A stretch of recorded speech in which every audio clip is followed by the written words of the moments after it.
staged UFO attack on Earth.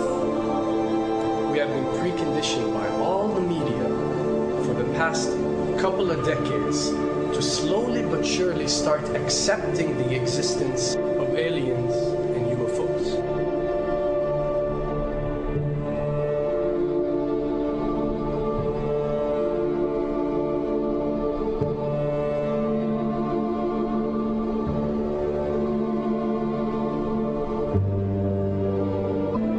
Because this has always been military technologies.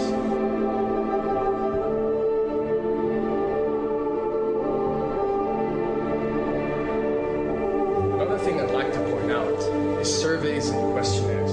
You know, we get surveys and questionnaires all the time, sent out by the state or by the government or by our rulers and our officials and so on and so forth. Do you really think that these ruling powers care about what you think? Do you really think that they're waiting to ask you and receive your answer before making a decision? What happens with these questionnaires is that they are released. For example, what country do you think the US should attack next? And if it yields back results like 70% of the US population believe Iran is the next country that should be attacked, this is actually a study conducted for the effectiveness of the media propaganda that they are using. So when they get such results, they look at it and they be like, all right, amazing. Our media propaganda is working.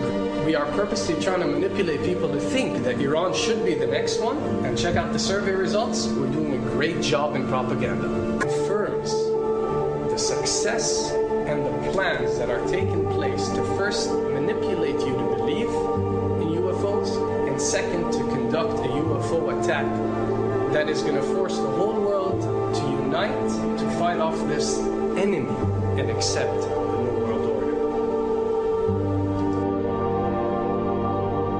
A former Canadian government official is warning we may be on the verge of intergalactic war, saying, quote, the Bush administration has finally agreed to let the military build a forward base on the moon, which will put them in a better position to keep track of the comings and goings of visitors from space, and to shoot at them if they so decide. I was introduced to the late Dr. Wernher von Braun in the U.S., the father of rocketry. In my first meeting with him, during that first 3.5 hours, he said to me, Carol, you will stop the weaponization of space, because there is a lie being told to everyone that the weaponization of space is now first being based upon the evil empire, the Russians. There are many enemies, he said, against whom we're going to build this space-based weapon system, the first of whom was the Russians, which was existing at that time. Then there would be terrorists. Then there would be third world countries. Now we call them rogue nations or nations of concern. Then there would be asteroids.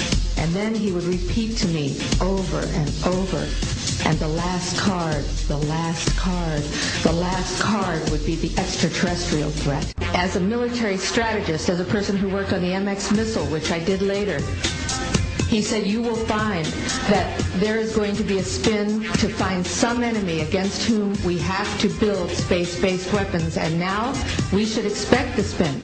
And that's the formula, except that it's all based on a lie. A supersonic saucer.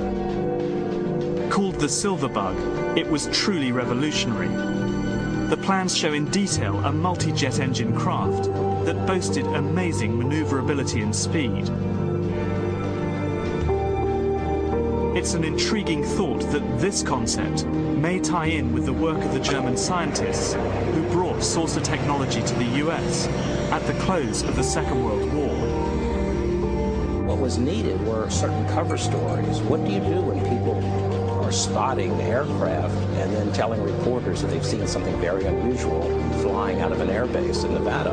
And frankly, this was the origin of a lot of the sightings that took place in the mid-50s, 1954, 55, 56, of unidentified flying objects, the UFOs. So the CIA was involved in encouraging people to believe that, yes, they saw UFOs, and the CIA and the military tried to be very helpful to reporters to get these stories out, to divert the attention of the country, and particularly the people in this region, about what they had actually seen. Mexican Air Force pilots capturing on videotape what are said to be 11, count them, 11 UFOs. The Mexican Air feel totally helpless to prevent the New World Order from occurring, this world dominance plan, by saying that we had been invaded by aliens, so that we would say, oh, please, UN, come in and help us all. So bear in mind that there is a planned orchestration to get people to be submissive through a secret technology and information that they're keeping from you under the blanket of the so-called National Security Act.